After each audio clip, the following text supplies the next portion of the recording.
1974 நாம் சொல்லலாம். இந்த பொதுச்சபையிலே அமெரிக்காவினுடைய எதிர்ப்பை மீறி பல தீர்மானங்கள் தொடர்ச்சியாக நிறைவேற்றப்படுகிற போதும் பாதுகாப்பு சபையிலே வீட்டோ அதிகாரத்தை கொண்டு அமெரிக்கா அதனை எதிர்க்கிற போது பாலஸ்தீனத்தை ஒரு தனிநாடாக அறிவிப்பதிலே தொடர்ச்சியான ஒரு இழுபறி நிலை இருக்கிறது. வேறெங்கும் நாங்கள் செல்ல தேவையில்லை.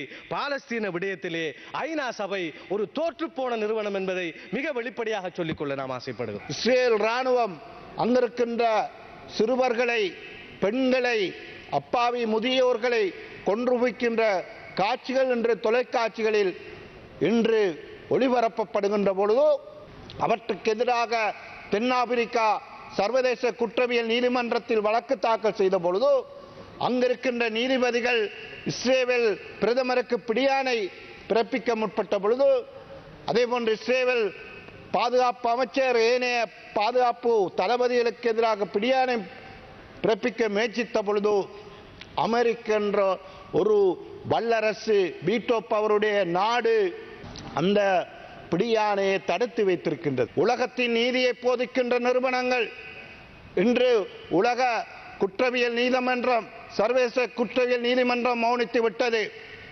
ஜெனீவாவில் உள்ள மனித உரிமை பேரவை மௌனித்து விட்டது.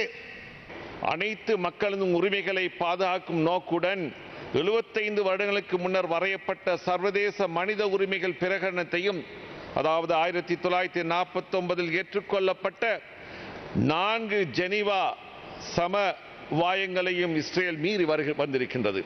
பாலஸ்தீனர்களை ஒடுக்கும் பிரதான சக்தியான இஸ்ரேலிய அரசுக்கு மேற்குலக அரசாங்கங்கள் அளித்து வரும் ஆதரவு உண்மையிலேயே வேதனை ஏற்படுத்துகின்றது. ஐக்கிய நாடு அமைப்பு எதற்காக உருவாக்கப்பட்டுச்சோ அதை செய்யக்கூடிய ஒரு திராணியற்ற நிலைமையில தான் இன்றைக்கு ஐக்கிய நாடுகள் அமைப்பு இருக்கின்றது. அதை விட்டு துணிச்சலான சில நடவடிக்கைகளை எடுத்து அப்பாவி மக்களை பாதுகாக்க வேண்டிய பொறுப்பு ஐக்கிய நாடு அமைப்புக்கு இருக்கிறது. பலர் பாலஸ்தீன மக்களுக்காக இன்றைய சில அரசியல் தலைவர்கள் நீலக்கண்ணீர் அல்லது முதலைக்கண்ணீர் வடிப்பை பார்க்கின்ற பொழுது உண்மையிலே ஆச்சரியமாக இருக்கின்றது. இந்த மாதம் ஒரு முக்கியமான மாதம் தமிழர்களை பொறுத்தவரை.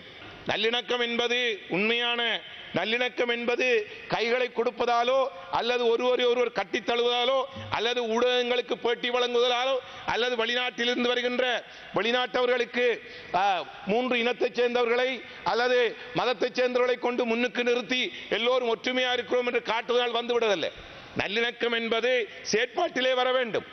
நமது நாட்டிலே உள்ள அந்த மீனவர்களை பாதுகாக்க முடியாத அரசாங்கம், துரத்தி நமது மீனவர்களுடைய மீன்பிடிப்பதற்கு உதவி செய்ய முடியாதவர்கள் என்று அங்கு, அதாவது மத்திய கடலுக்கு இங்கிருக்கின்ற நேவியை அனுப்பி இஸ்ரேலை பாதுகாப்பதற்காக, இஸ்ரேலுக்கு எண்ணெய் பெற்றுக் கொடுப்பதற்காக, இஸ்ரேலுக்கு ஏனைய உதவிகள், ஆயுத களஞ்சியத்தை இஸ்ரேலுக்கு கொண்டு வந்து பலஸ்தீன மக்களை அழிப்பதற்காக நமது நாட்டு நேவியை அனுப்புவது என்பது எந்த வகையிலே நியாயம் என்று நாங்கள் கேட்கின்றோம்.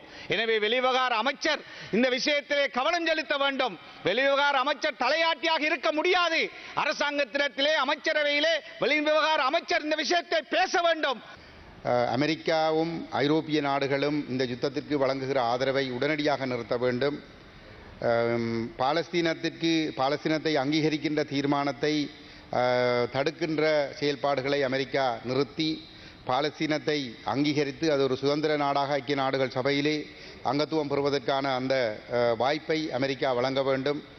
ஆனால் இந்த மண்ணிலே, சொந்த நாட்டுக்குள்ளே, கிட்டத்தட்ட இதிலிருந்து ஒரு 300 கிலோமீட்டர்களுக்கு அப்பாலே எங்களுடைய தேசத்தின் மீது, தமிழ் தேசத்தின் மீது ஒரு பாரிய இன அழிப்பு இந்த பாராளுமன்றத்தில் எடுக்கப்பட்ட தீர்மானத்தின் அடிப்படையில் நாட்டு இராணுவத்தினரால் அரங்கேற்றப்பட்ட பொழுது நீங்கள் எல்லோரும் ஏன் அமைதியாக இருந்தீர்கள் என்பது மிகவும் வேதனைக்குரிய ஒரு விடயமாக இருக்கிறது.